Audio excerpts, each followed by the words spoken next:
Historic Capitals of America series.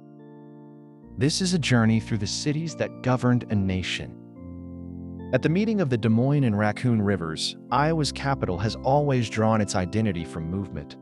Water bends through downtown. Rail lines and bridges cross the low ground. Above them, the gold dome of the Iowa State Capitol rises from the east side, visible from neighborhoods, parks, and office towers. Des Moines is often described through its institutions, but the city's deeper story begins with geography. Two rivers, open prairie, and a crossing place that gradually became the center of a state. Long before streets and government buildings, this river country was familiar to native peoples, including the Iowa, Sauk, and Meskwaki. The waterways provided travel corridors, food, and seasonal gathering places. Their long connection to the landscape is essential to understanding why later settlement concentrated here. The rivers were not background scenery. They were the organizing feature of the region. In May 1843, Captain James Allen and a small military company established Fort Des Moines at the confluence. The post consisted of about 25 log and frame buildings. Its mission was limited, and the Army abandoned it in 1846. Yet the location proved durable. A town was surveyed around the former fort. Polk County selected the settlement as its seat, and a small commercial center took shape beside the water. The town, incorporated as Fort Des Moines in 1851. 6 years later, the name was shortened to Des Moines, and the community became Iowa's capital. The first state house here was the Old Brick Capitol, a plain building on the east side hill. It served while the young city expanded around it. Though that structure burned in 1892, its site established a lasting relationship between the civic skyline and the city below. Transportation accelerated the transformation. The Des Moines Valley Railroad reached the city in 1866, connecting local producers and merchants with wider markets. Coal mining developed around the metropolitan area, while grain elevators, mills, foundries, and warehouses gathered near rail corridors. The result was a practical industrial city, busy, compact, and oriented toward the exchange of farm products, fuel, tools, and information. Des Moines also became an important center for insurance and finance. Companies found a useful home in a state capital surrounded by an agricultural economy that depended on managing risk. Over time, those firms helped create a downtown of substantial offices and a workforce built around administration, publishing, law, and business services. The city's modern reputation for insurance did not appear suddenly. It grew from the needs of Iowa farms, families, and commercial networks. The late 19th century gave Des Moines many of its enduring landmarks. Terrace Hill, completed in 1869, brought Second Empire grandeur to a wooded rise west of downtown. Drake University was founded in 1881 and developed a campus that became part of the city's intellectual and architectural character. The Iowa State Fair moved to Des Moines in 1878, and the present Fairgrounds were dedicated in 1886. Their historic brick buildings and broad exhibition spaces turned an annual gathering into one of the capital's defining traditions. Nothing shapes the skyline more than the present Iowa State Capitol. Built between 1871 and 1886, it is the only state capitol in the nation crowned by 5 domes.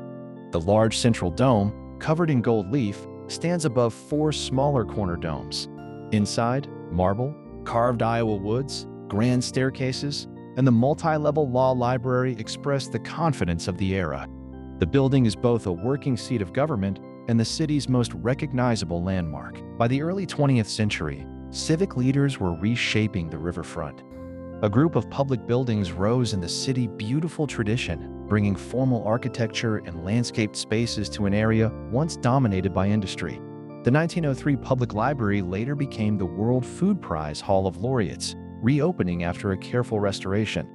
Nearby civic buildings and bridges created a corridor where the city could present a more deliberate face to the rivers. That civic impulse reached beyond a single building. The Polk County Courthouse marked its cornerstone in 1903, and Des Moines City Hall followed in 1910. Their stone facades, formal entrances, and prominent locations reflected a city eager to make public architecture part of everyday life. As streetcars connected downtown with expanding residential districts, older neighborhoods developed their own churches, schools, shops, and shaded blocks. Des Moines was becoming more than a business center or seat of government. It was becoming a network of distinct communities tied to one recognizable downtown. Those rivers have also demanded respect. Major floods, especially in 1993 and 2008, tested neighborhoods, utilities, and downtown institutions.